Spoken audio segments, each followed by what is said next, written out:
We may have to rewrite all the textbooks about the beginning of the universe.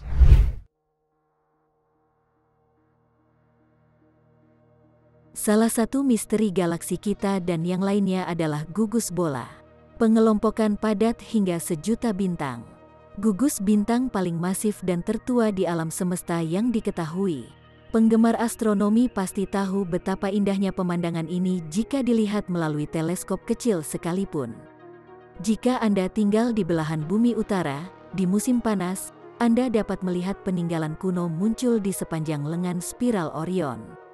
Baik itu gugus bintang Sagittarius, Omega Centauri atau salah satu dari 177 bintang lain yang terlihat di sekitar halo Bima Sakti kita, diketahui bahwa masih banyak hal tentang gugus bola yang belum terjawab oleh para astronom.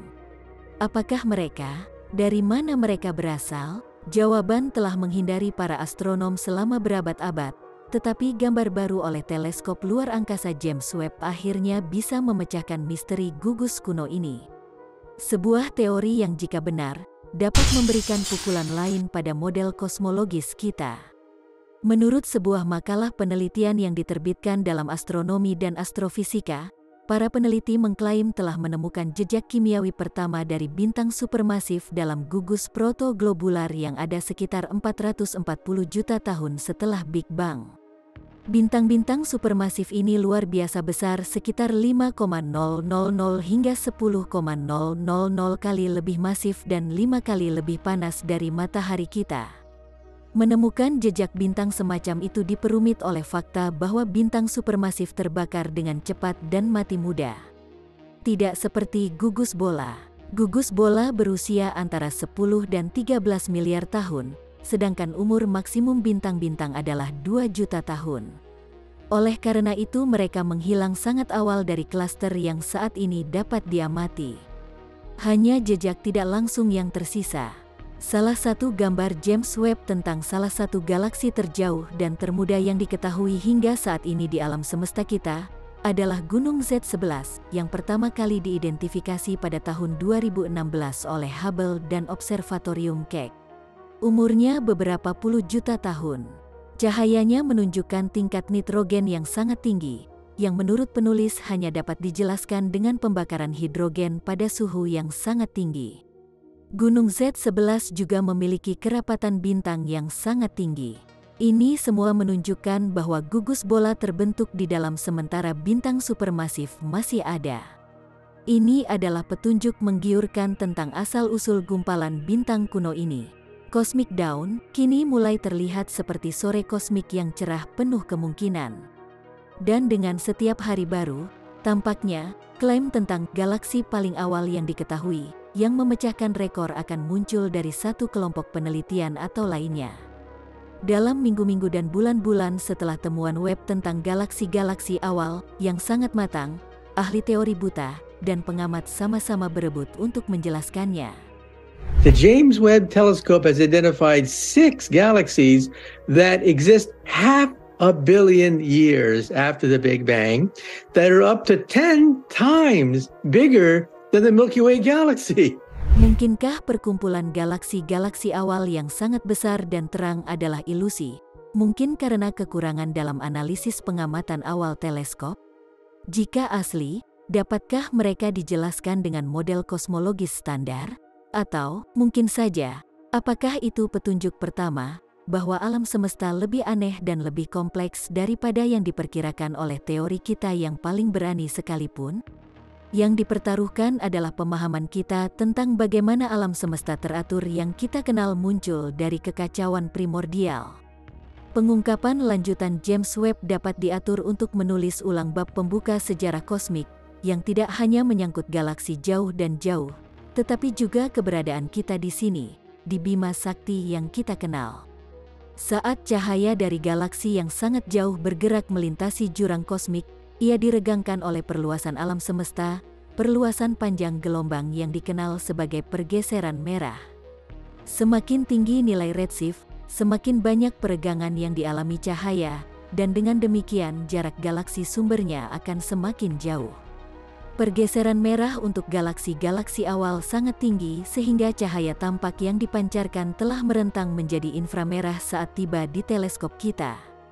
Rekor Hubble untuk galaksi terjauh yang diketahui adalah Gunung Z11, yang telah kami sebutkan sebelumnya sehubungan dengan gugus bola. Itu terlihat pada tahun 2015, pada pergeseran merah 11. Berkat peningkatan teleskop tahun 2009 yang meningkatkan kemampuan inframerahnya yang sederhana. Pergeseran merah 11 sesuai dengan usia kosmik sekitar 400 juta tahun, titik di ambang pembentukan galaksi diperkirakan akan dimulai. Tapi dari data GLASS pertama dalam pengamatan web awal, para ilmuwan menemukan calon galaksi yang lebih jauh, yang disebut GLASS Z13, pada pergeseran merah 13, sekitar 70 juta tahun lebih jauh ke masa lalu. Para peneliti mengandalkan perkiraan redshift yang berasal dari pengukuran berbasis kecerahan sederhana. Ini lebih mudah diperoleh, tetapi kurang tepat dibandingkan pengukuran pergeseran merah langsung, yang memerlukan waktu pengamatan lebih khusus. Meskipun demikian, teknik yang disederhanakan bisa akurat, dan di sini disarankan sebuah galaksi yang terang dan besar secara tak terduga, sudah memiliki massa bintang dari 1 miliar matahari, hanya beberapa ratus kali lebih kecil dari Bima Sakti, terlepas dari galaksi kita sendiri. Menjadi miliaran tahun lebih matang. Raksasa seperti itu muncul begitu cepat, menentang ekspektasi yang ditetapkan oleh model standar evolusi alam semesta kosmolog. Bahkan jika Anda mengambil semua yang tersedia untuk membentuk bintang, dan menjentikkan jari Anda secara instan, Anda tetap tidak akan bisa menjadi sebesar itu secepat itu. Untuk memahami dilema, diperlukan penyegaran singkat. Dalam sepersekian detik setelah Big Bang, alam semesta kita menjadi subpartikel primordial yang hampir tak terbayangkan panas dan padat. Selama 3 menit berikutnya, saat kosmos mengembang dan mendingin, inti helium dan unsur sangat ringan lainnya mulai terbentuk. Maju cepat 400,000 tahun, dan alam semesta cukup dingin untuk munculnya kumpulan atom pertama. Ketika alam semesta berusia sekitar 100 juta tahun, bayi alam semesta, kata para ahli teori, kondisi akhirnya tepat untuk kemunculan bintang-bintang pertama. Bola api raksasa yang sebagian besar terdiri dari hidrogen dan helium ini belum terkontaminasi oleh unsur-unsur yang lebih berat seperti bintang zaman modern, dan dengan demikian memiliki sifat yang sangat berbeda. Lebih besar dan lebih terang dari bintang-bintang saat ini, matahari pertama ini bersatu dalam protogalaksi, gugusan gas yang menempel pada struktur materi gelap yang luas dan tak terlihat. Gravitasi memandu interaksi selanjutnya antara protogalaksi ini, yang akhirnya bergabung membentuk galaksi yang lebih besar. Proses pembentukan ini, dari kekacauan alam semesta awal yang membuka jalan bagi kosmos yang lebih teratur yang kita kenal sekarang, diperkirakan memakan waktu sekitar 1 miliar tahun. Penemuan galaksi terang oleh Webb di awal kosmos menantang model ini. Ada kekhawatiran bahwa beberapa galaksi ini mungkin penipu, galaksi yang jauh lebih dekat diselimuti debu yang membuatnya tampak lebih redup dan lebih jauh saat pengukuran berbasis kecerahan digunakan. Namun, pengamatan lanjutan terhadap GLASS Z13 pada bulan Agustus oleh Atacama Large Millimeter Array di Chili menunjukkan bahwa tidak demikian halnya dengan kandidat ini, karena ALMA tidak melihat bukti adanya debu dalam jumlah besar. Hasil ini mengejutkan dan sulit didapatkan dalam model standar kosmologi kita. Dan itu mungkin bukan perubahan kecil. Itu salah satu yang memaksa kita kembali ke papan gambar. Pertanyaannya sekarang adalah, dapatkah kita mempercayai apa yang kita lihat?